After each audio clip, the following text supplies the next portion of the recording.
Your community is important, whether it be a community that's local, national, or international.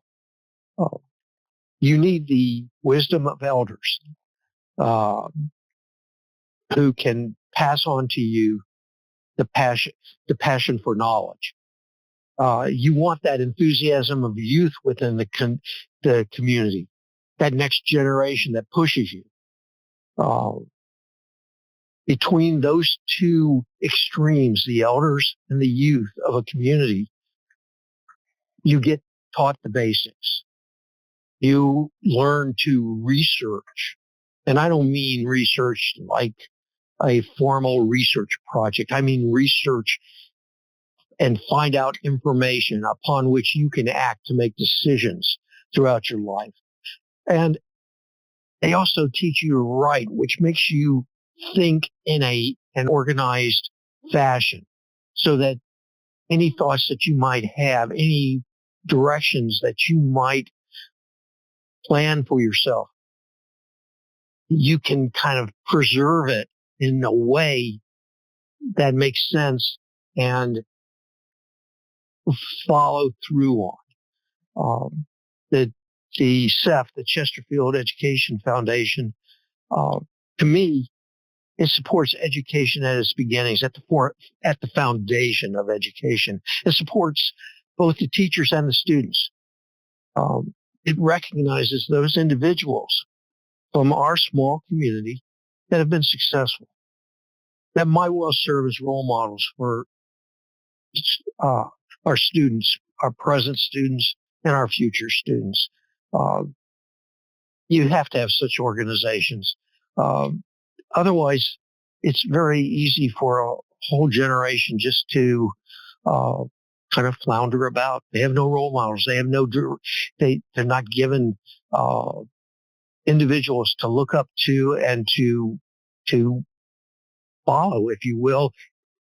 Not necessarily what that individual did, but a path to get to where they can pursue their passion and have their own personal impact in the world. Being a Bravo Award honoree is a pinnacle honor that most importantly comes from where I came from. It is an award recognizing the foundational importance of where we came from.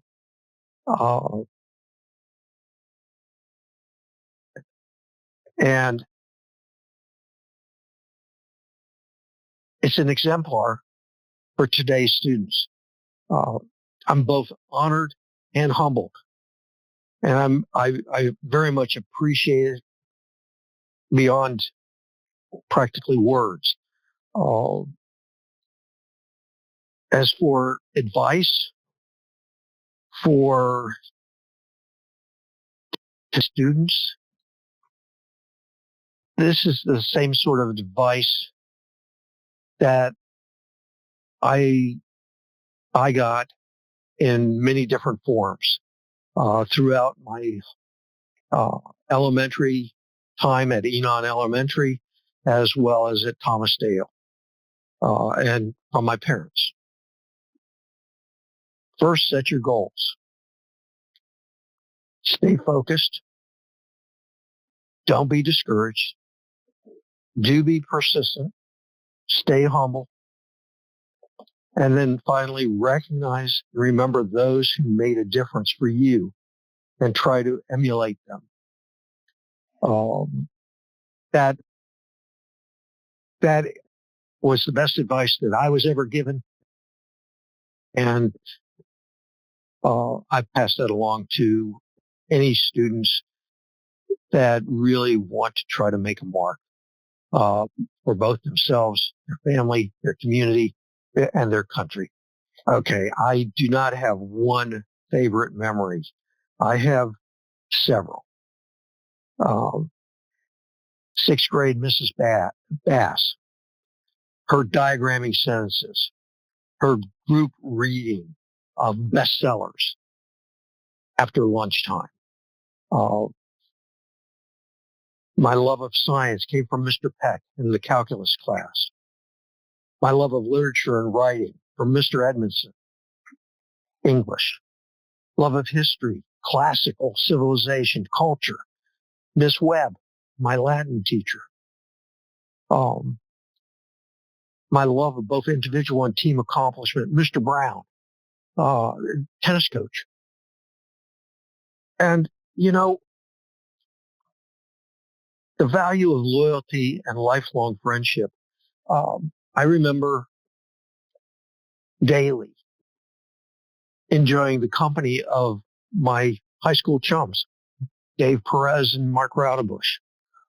Sadly, Mark's no longer with us, but even today, Dave and I routinely get together.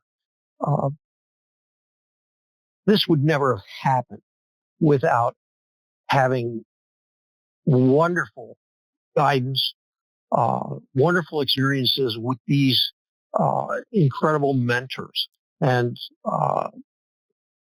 I can hardly bring the words of gratitude forward to those individuals. It's those individuals were formative, foundational in my life.